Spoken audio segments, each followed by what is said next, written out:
Il est mon abîmé, il avait les plus songs. I want to tell you how to be the man that women want. How to be that guy when you walk into the room, you don't have to approach. They come up to you, they say, "Hey, how are you doing?" And you say, "I'm doing well, and you?" And they are interested in your story. And they fix up their hair and they put on nice clothes just for you. Because they know you're the big boss and they want to be your girlfriend. And so I'm going to be telling you why it works and what you need to do to make sure that you can get a girlfriend and be the man that women want. Number one, I need you to ask yourself, how strong are you? Can you right now pick up 30 kilograms, sitting down and do this 5 times?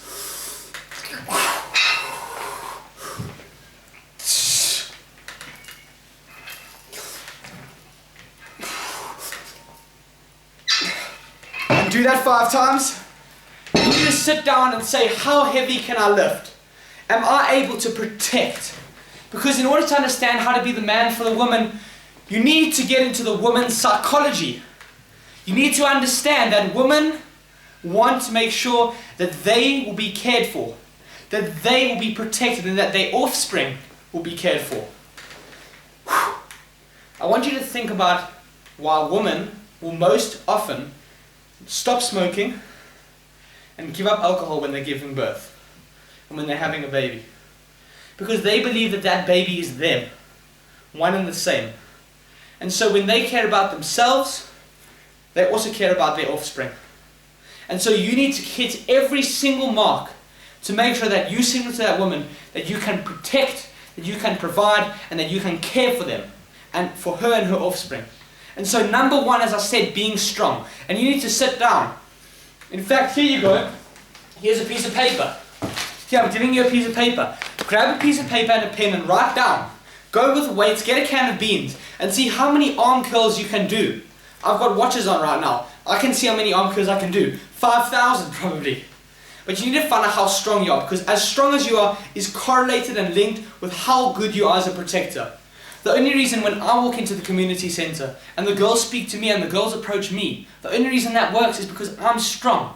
I convey a message that I will protect you, that I can care for you, and that I can get rid of that guy who's on your nerves because I'm strong. You can see this, and the six-pack and everything, veins in my arms.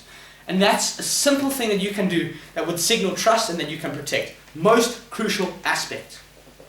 You know, if there's a guy who's getting on a girl's nerves, or he's getting too close, or he's getting funny, what I do is I'll go up to him and I'll say, "Listen here man, leave her alone, I'll fix you." And the only reason why that guy will be scared and will leave the girl alone is because he can see that I've got veins in my arms that I will smash him. And I'm unafraid to do that. If that's what it comes down to, I will tell him, I will fix you. And because I'm strong, it means something.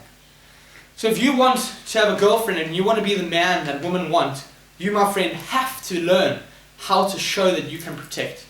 Now the second thing is provide. So we have provide, protect, but provide. What I've done, well, I'll tell you what I've done now, but firstly let's talk about provide. The woman needs to know that not only for herself and also for her offspring, but she needs to know that you'll be able to provide food and clothing, all the natural amenities that she needs and her offspring will need to survive and also thrive. So what have I done to make myself the best possible mate for a girlfriend, for a woman, for a man? What I've done is I'm now getting a job. So I've already passed all the interviews with the talent acquisition company. It was with an American company, so late at night with cold calling.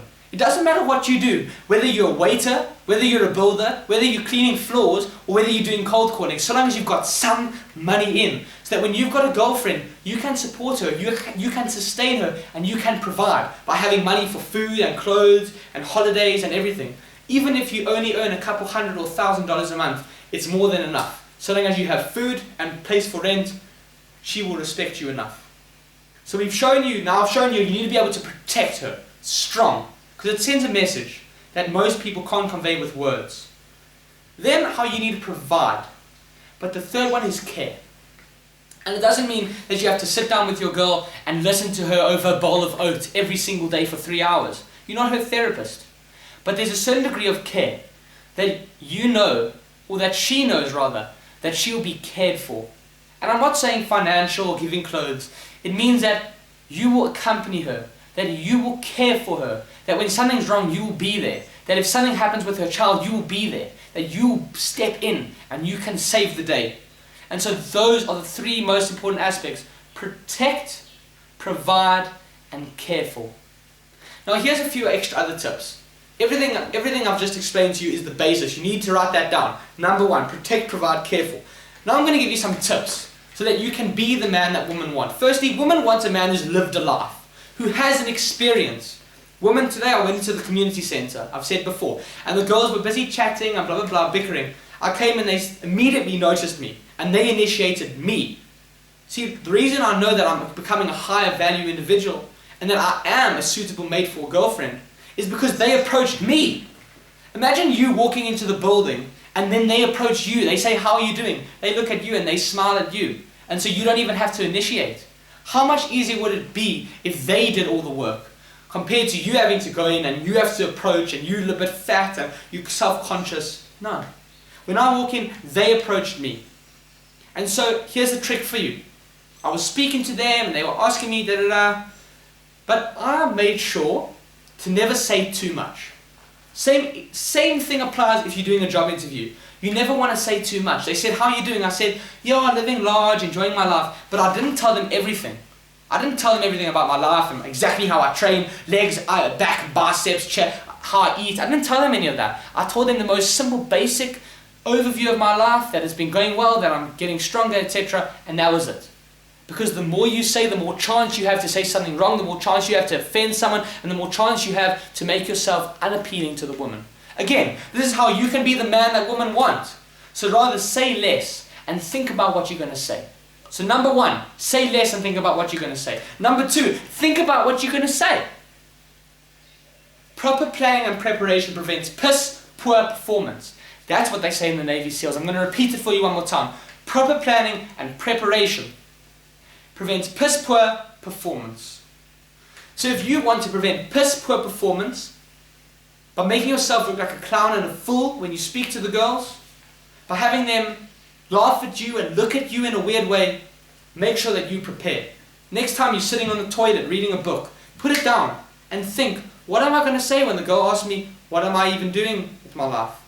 You know, some people live such an obscure existence that they won't even have a girl approach them. Never had that. Because when I was younger and that never happened, I learned from the lesson. And so the third little tip that you can pick up from this is that you need to pay attention to what mistakes you are making. I'll give you an example. When I went this morning at the community centre with the girls, they were busy laughing and bickering and they spoke to me. And what happened was I had the chat and whatever, and then I went inside. But the problem was I started talking to this skinny wimp and playing table tennis with some other fat kid. And the problem was I was not associating with the right people. So yes, I might be big and strong and smart and determined and able to speak well and courageous. But the girls are going to see that I'm associating with wimps. And the problem is that girls can make an assumption just like that. A 1 second assumption. Oh, they see you a bit fat. No, they're not interested. Oh, they find out you're a bit poor. Nah, not interested. They find out you're associating with the wrong people. I promise you, a girl can see that you are the most unbelievable person. You speak well, you're smart, you have a nice haircut, you have lots of watches, money you can provide for her. But she sees you on the side of the corner with the dope gang, or she sees you with the guys smoking weed. She will have nothing to do with you, my friend, irregardless of how amazing you seem. And so that was a mistake that I made. But because I pay attention, and I can remember the mistakes I made, I will never do that again. When I walk in, I'm going to analyze the situation and take a look at who is there. There's a little wimp, there's a fat kid, they're the beautiful girls, and they're busy chatting with the guys. Let me go join them. And here, this brings me to the fourth tip that you can do if you want to be the man that women want. Women want. I've briefly mentioned it, but I want to go in depth with it. And I'm going to end on this. In order to be the man that women want, you need to have lived a life that's worth telling. So, I've done dangerous things. I've gone onto the top of the roof and tried to jump off for views. I threw a crate on my head. These are really stupid stories, but it shows that I've lived life. When I was younger, when I was 7, I had a good friend named Josh. And he had a cute little dog called a Labrador, called Picasso. And Josh told me, let's kiss the dog, and I complied, as a kid, 7-year-old kid. Next thing, the dog mauled my face, giving me this scar, scarred for life. But I've got interesting stories to tell because I've lived a life. And so that's how you be the man that women want. It's not so hard to speak anymore once you've lived life and you have experiences that are worth telling. So that, my friend, if you apply all the lessons, you make sure to protect, to provide, and to care for. You make sure to chat and live a life that's worth telling. And you make sure to listen to them and care for them. I guarantee you, not only will you have a girlfriend and a beautiful family, please God, but you will be the man that women want.